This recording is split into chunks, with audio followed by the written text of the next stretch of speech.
सुनाई दे रही है मुझे आपकी आवाज़?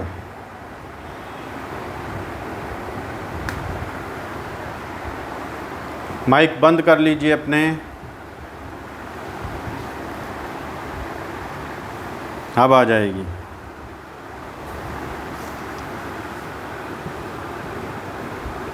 अब आ रही है आवाज़। दृढ़ोत्साही होकर जो काम से 10 और क्रोध से 8 दुष्ट व्यसन की जिनमें फंसा हुआ मनुष्य कठिनता से निकल सके, उनको प्रयत्न से छोड़ और छुड़ा देवे। ऐसा प्रयत्न करे, ऐसा यत्न करे कि उन सारे दुर्व्यसनों को वह स्वयं छोड़ देवे और दूसरों का भी छुड़ा देवे।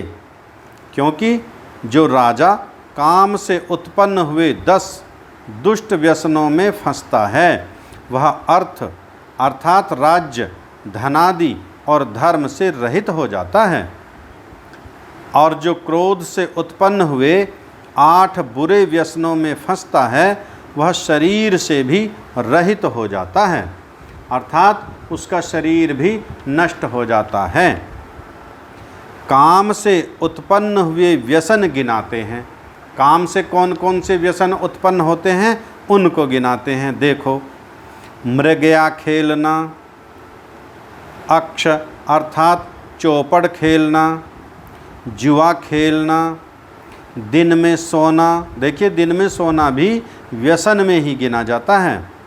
काम कथा व दूसरे की निंदा किया करना, स्त्रियों का अति संग, मादक द्रव्य अर्थात मद्य, अफीम, भांग, गांजा, चरस आदि का सेवन, गाना बजाना, नाचना व नाच कराना, सुनना और देखना, वृथा इधर उधर घूमते रहना, ये 10 कामोत्पन्न व्यसन हैं। ये काम से उत्पन्न होने वाले दुर्गुण हैं। क्रोध से उत्पन्न व्यसनों को गिनाते हैं। क्रोध से कौन कौन से व्यसन उत्पन्न होते हैं? पैशून्यम अर्थात चुगली करना, बिना विचारे बलात्कार से किसी की स्त्री से बुरा काम करना, द्रोह रखना, ईर्ष्या अर्थात दूसरे की बड़ाई व उन्नति देखकर जला करना, असूया दोषों में गुण और गुणों में दोषारोपण करना, अर्थदूषण अर्थात अधर्म युक्त बुरे कामों में धनादि का व्यय करना, कठोर वचन बोलना और बिना अपराध कड़ा वचन व विशेष दंड देना, ये 8 दुर्गुण क्रोध से उत्पन्न होते हैं, जिसे सब विद्वान लोग कामज और क्रोधजों का मूल जानते हैं कि जिससे ये सब दुर्गुण मनुष्य को प्राप्त होते हैं, उस लोभ को प्रयत्न से छोड़ देवे। और यदि इसको हम लोभ को, इस प्रकार के लालच को विद्वान लोग कामज और क्रोधजों का मूल जानते हैं, और जिससे ये सब दुर्गुण मनुष्य को प्राप्त होते हैं, उस लोभ को प्रयत्न से छोड़ देना चाहिए। उसके लिए परिश्रम करना पड़ेगा, तप करना पड़ेगा, सिद्धि करनी पड़ेगी, मन पर नियंत्रण करना पड़ेगा, इंद्रियों पर नियंत्रण करना पड़ेगा। काम के व्यसनों में बड़े दुर्गुण, एक मद्यादि अर्थात मादकारक द्रव्यों का सेवन, दूसरा पाशों आदि से जुआ खेलना, तीसरा स्त्रियों का विशेष संग, चौथा मृगया खेलना। ये 4 महादुष्ट व्यसन हैं। ये जितने भी व्यसन ऊपर गिनाए हैं, इनमें ये 4 तो महाभयंकर हैं। और क्रोधजों में बिना अपराध दंड देना, कठोर वचन बोलना और धनादि का अन्याय में खर्च करना, ये 3 क्रोध से उत्पन्न हुए बड़े दुखदायक दोष हैं। जो ये 7 दुर्गुण दोनों कामज और क्रोधज दोषों में गिने हैं, इनसे पूर्व अर्थात व्यर्थ व्यय से कठोर वचन, कठोर वचन से अन्याय से दंड देना, इससे मृगया खेलना, इससे स्त्रियों का अत्यंत संग, इससे जुआ अर्थात द्यूत करना और इससे भी मद्यादि सेवन करना बड़ा दुष्ट व्यसन है। इसमें यह निश्चय है कि दुष्ट व्यसन में फंसने से मर जाना अच्छा। दुष्ट व्यसन में फंसेंगे तो अपनी हानि करेंगे, समाज की हानि करेंगे, लोक की हानि करेंगे। कितनों के साथ में बैठ कर के जब हम जुआ आदि खेलेंगे तो उनको भी इस व्यसन में लिप्त हम कर लेंगे और उसको जब हम उस दुर्व्यसन में फंसाएंगे, उनके साथ बैठ कर के हम ये पापाचरण करेंगे, पाप कर्म करेंगे, तो उनको भी जो प्रोत्साहन हमारी तरफ से मिला उसका भी और पाप हमारा बढ़ेगा। इससे तो ऋषि कहते हैं मर जाना अच्छा। क्योंकि जो दुष्टाचारी पुरुष है वह अधिक जिएगा तो अधिक अधिक पाप करके नीच नीच गति अर्थात अधिक अधिक दुख को प्राप्त होता जाएगा, और जो किसी व्यसन में नहीं फंसा वह मर भी जाएगा तो भी सुख को प्राप्त होता जाएगा। इसलिए विशेष राजा और सब मनुष्यों को उचित है कि कभी मृगया और मद्यपान आदि दुष्ट कामों में ना फंसे।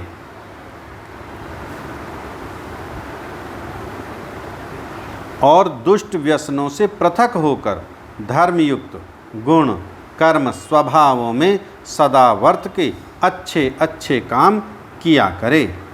अभी देखिए जो राजा लोग हैं, वर्तमान का भी आप देख सकते हैं, मंत्रीगण हैं कितने ही, और उनके समाचारों के माध्यम से, सोशल मीडिया के माध्यम से, अखबारों के माध्यम से उनके जो दुर्गुण दुर्व्यसन हैं बहुत सौ के उजागर होते रहते हैं सभी। राजसभासद और मंत्रीगण कैसे होने चाहिए, अब इसके विषय में चर्चा करते हैं।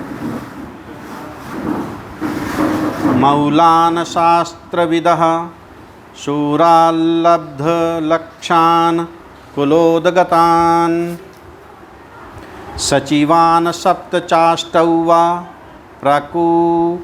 प्रकुर्वीत परीक्षितान् अपि यत् सुकरं कर्म तदप्येकेन दुष्करं विशेषतो सहायेन किन्तु राज्यं महोदयं तैः सार्धचिन्तये नित्यं सामान्यं सन्धिविग्रहं स्थानं समुदयं गुप्तिं लब्धप्रश्मनानि च तेषां स्वं स्वं भिप्रायमुपलभ्य पृथक् पृथक् समत्तानाञ्च कार्येषु विद्याधीतमात्मनः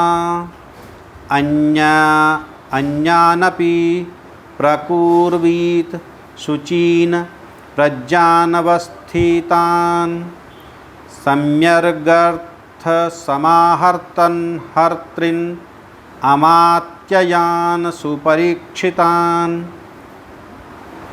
निवर्तेतास्य यावद् भीरीति कर्तव्यता नृभिः तावतो तन्द्रितान् दक्षान् प्रकुर्वीत विचक्षान् तेषामर्थनियुज्यितं शूरान् दक्षान् कुलोद्गतान् शुचीन् आकर्कर्मान्ते भीरुनन्तनिर्विवेशने दूतं चैव प्रकुर्वीत सर्वशास्त्रविशारदम्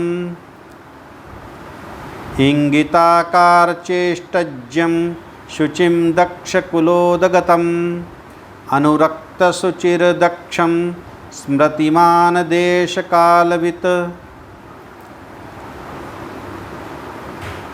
वपुष्मान्नवीत भीर्वाग्मी द्यूतो राज्यः प्रशस्यते। अब सभासद और मंत्रीगण हमारे कैसे होने चाहिए उनके गुणों की यहाँ पर चर्चा करेंगे।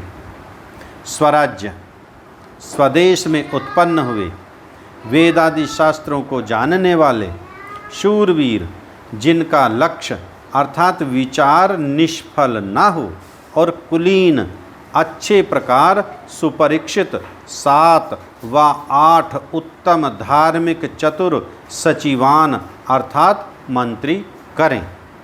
सबसे पहला क्या है? स्वराज्य, स्वदेश में उत्पन्न हुए।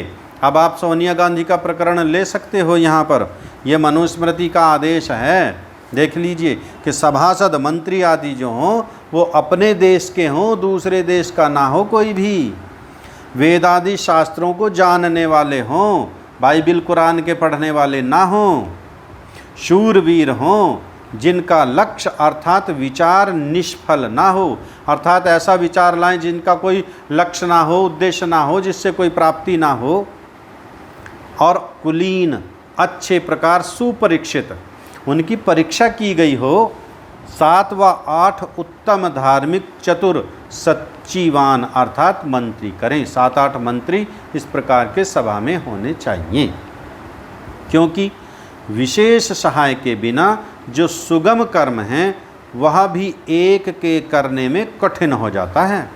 सुगम अर्थात जो सामान्य कर्म भी है, अकेला व्यक्ति के लिए वह भी कठिन हो जाता है, और जब उसका सहायक होता है, वो बौद्धिक रूप से सहायता करे, उसका मार्गदर्शन करे, तो कार्य सरल हो जाता है। जब ऐसा है तो महान राज्य कर्म एक से कैसे हो सकता है? ये तो बड़े प्रबंधन का कार्य है, पूरे राष्ट्र के संचालन का कार्य है, उसकी व्यवस्था का कार्य है, तो उसमें तो अकेला व्यक्ति कर ही नहीं पाएगा, उसके लिए तो सहायक होने ही चाहिए। इसलिए एक को राजा और एक की बुद्धि पर राज्य के कार्य का निर्भर रखना बहुत ही बुरा काम है, कि एक राजा को सारी सत्ता दे दी या एक की बुद्धि पर ही सारे राज्य के कार्य निर्भर रह जाएं, तो यह बहुत बुरा काम है। इससे सभापति को उचित है कि नित्य प्रति उन राज्य कर्मों में कुशल विद्वान मंत्रियों के साथ सामान्य करके किसी से संधि, मित्रता, किसी से विग्रह, विरोध, स्थान, स्थिति, समय को देख के चुपचाप रहना, अपने राज्य की रक्षा करके बैठे रहना, जब अपना उदय अर्थात वृद्धि हो तब दुष्ट शत्रु पर चढ़ाई करना, गुप्तिम, मूल, राजसेना, कोष आदि की रक्षा, जो देश प्राप्त हों उसमें शांति स्थापन, उपद्रव रहित करना, इन 6 गुणों का विचार नित्य प्रति किया करे। ये सभापति को उचित है। क्या क्या करना है? कुशल विद्वान मंत्रियों के साथ सामान्य करके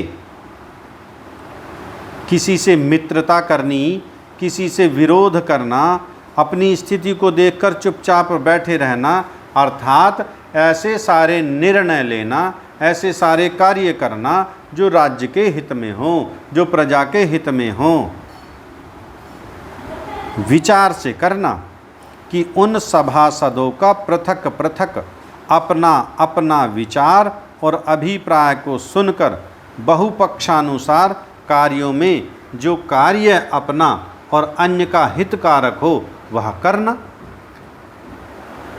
जैसा होता है अभी हमारी वर्तमान संसद में भी जो विधेयक, बिल, कानून बनाते हैं, पास करते हैं, वह सब क्या करते हैं? हम बहुमत से ही करते हैं।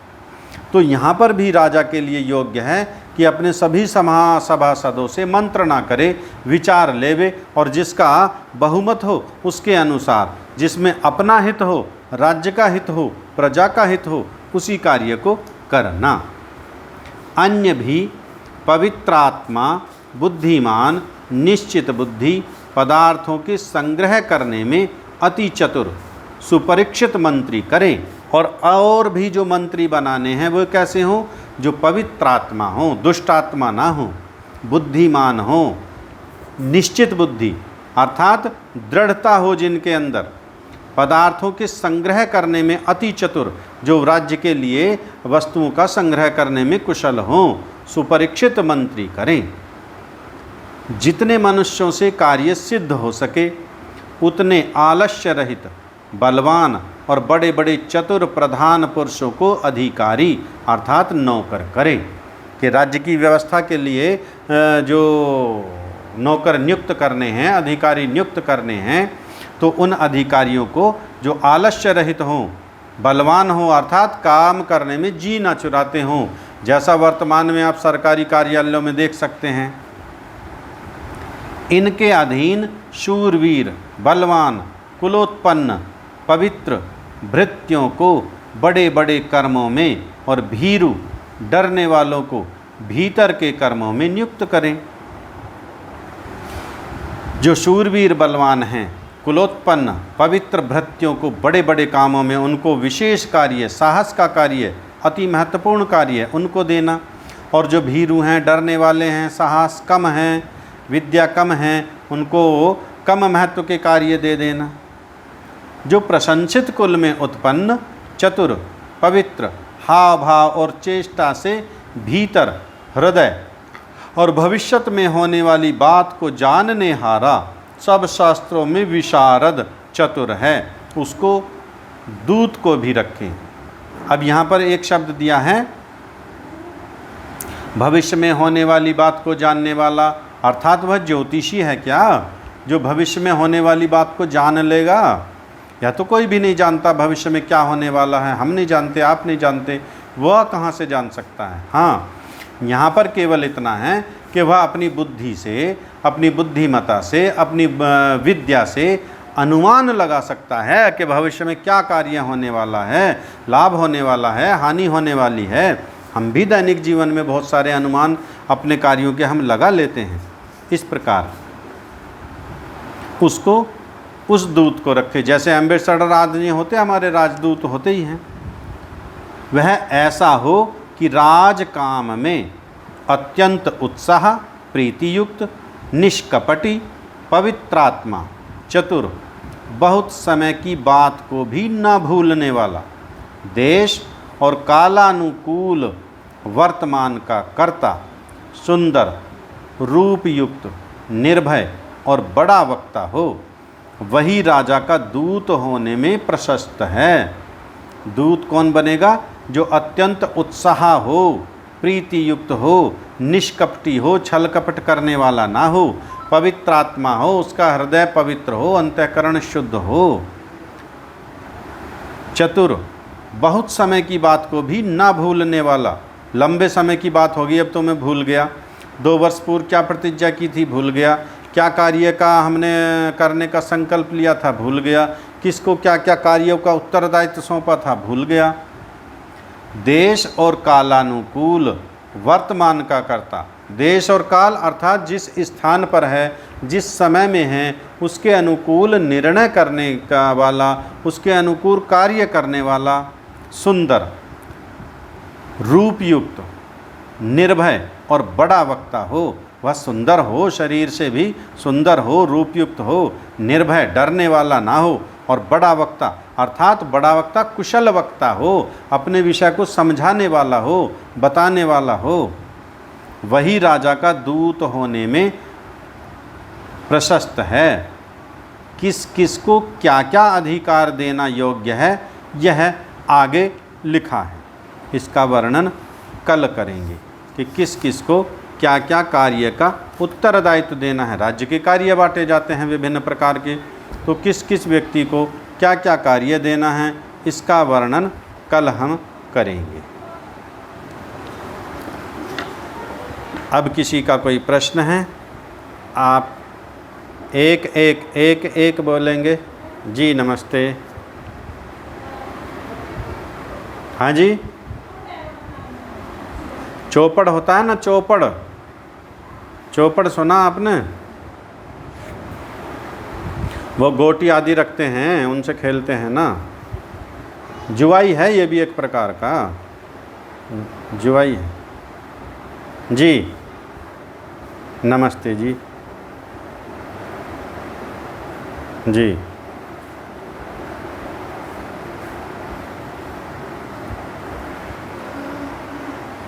जी जी, हाँ जी।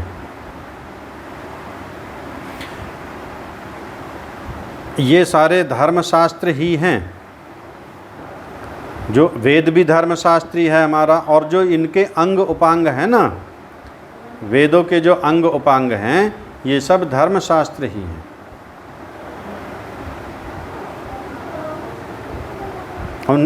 अभी उनका पूरा होने दो। जी जी जी जी जी जी।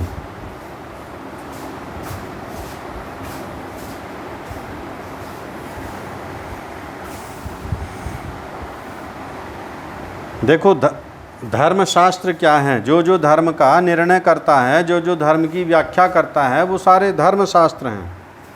और इसमें जो हमारे वेदों के अंग उपांग हैं, दर्शन हैं, उपनिषद हैं, वो सब धर्मशास्त्रों की ही श्रेणी में आते हैं। वेद भी धर्मशास्त्र ही हैं, क्योंकि नमस्ते जी। जी हाँ जी, बताइए।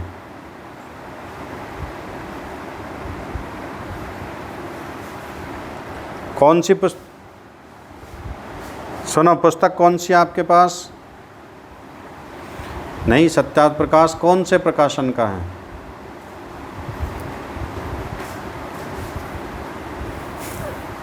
एक तो है राष्ट्रीय आर्य निर्मात्री सभा का छपा हुआ, एक है आर्ष प्रकाशन वालों का।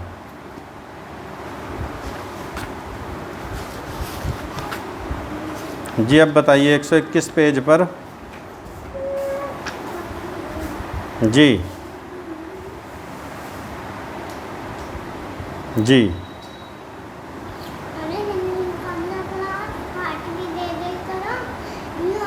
वाणी से दंड देना, दुत्कार दिया किसी को, गाली दे दी, ये दंड है, वाग दंड है। वाणी से दंड देना। जी हाँ जी।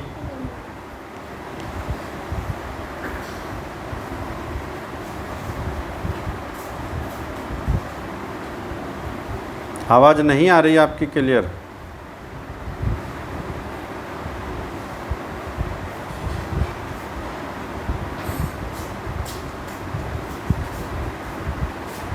आवाज़ क्लियर नहीं है आपकी। व्हाट्सएप पर लिख देना, मेरे व्हाट्सएप पर भेज देना।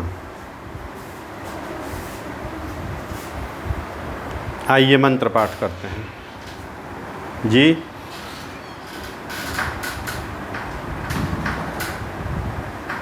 बिल्कुल निषेध है। वो बच्चों का है। हाँ जी।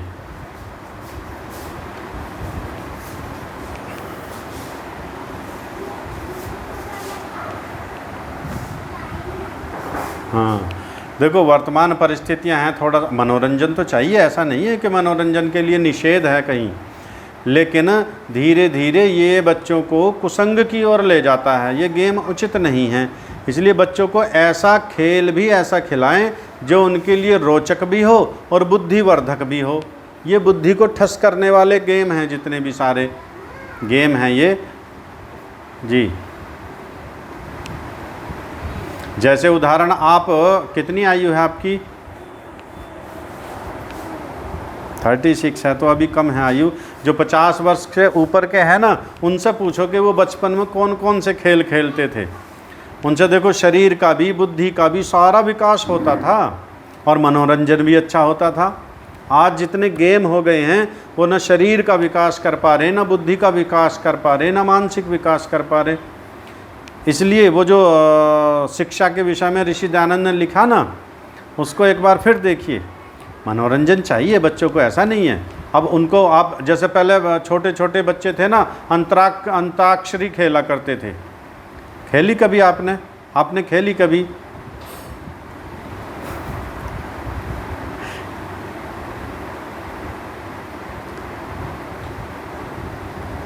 हाँ, वो भी ठीक है। और देखो, वो जो अंताक्षरी होता था ना, कविताएं सुनाते थे, एक गीत की कम पंक्ति सुनाते थे, जहाँ से मैं समाप्त करूँगा वहीं से आप शुरू करोगे उसी अक्षर से। तो इससे क्या है, वो सोच शक्ति जो बच्चे की है वो विकसित होती है और मनोरंजन भी हो रहा है। देखो ये हार गया, देखो ये जीत गया, वहीं हार जीत हो गया उनका, और वो लगा रहता था अपना बुद्धि का विकास करने।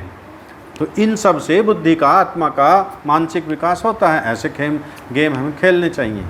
लूडो आदि कभी हो गया, बहुत अल्प प्रमाणित नहीं है। मैं इसको ये नहीं कह रहा कि खेलना चाहिए, मैं तो मना कर रहा हूँ सीधा सीधा कि ये हानिकारक है। अभी जैसे मोबाइल पर कितने सारे गेम हैं, कितने बच्चों का जो है बुद्धि उन्होंने बांध दी है, बिल्कुल उनका सोच का, विचार का, तर्क का कुछ रहा ही नहीं, सारा समाप्त कर दिया इस मोबाइल ने। तो इस प्रकार के खेलों से बचना चाहिए, गेमों से बचना चाहिए। हाँ जी,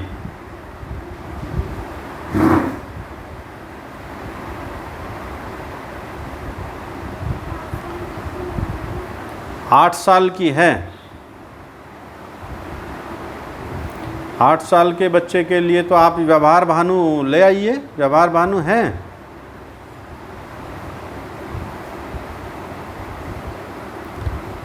आप समझाओ सरल करके उसको। 8 साल का बच्चा होता ही थोड़ा सा है, वैसे बहुत ज़्यादा नहीं है उसको। तो अभी आप 8 साल का तो जो ऋषि के अनुसार जो लिखा है तो उसका उतना ही है। उठने बैठने का व्यवहार, किससे कैसे वार्ता करना, सभा में जा कर के किसका मान सम्मान करना, उनको ले जाना, इस प्रकार का यह बहुत ज़्यादा उन पर बर्डन अभी नहीं डालना है 8 साल के बच्चे पर। हाँ, छोटी छोटी कहानी सरल रूप में आप बता सकते हैं, जैसे उसमें उदाहरण दिए हैं लाला के, बनिए के, उनके, इस प्रकार की आप सरल करके समझा सकते हैं, बता सकते हैं बच्चों को, ताकि उन पर बहुत ज़्यादा मानसिक दबाव ना पड़े। आइए मंत्र पाठ करते हैं। हाँ जी, बिल्कुल बिल्कुल गलत हैं, बिल्कुल गलत है। आइए मंत्र पाठ करते हैं। ओम विश्वानि देव सवितरदुरितानि परासुव यद्भद्रं तन्न आसुव। ओम शांति शांति शांति। सभी को नमस्ते जी।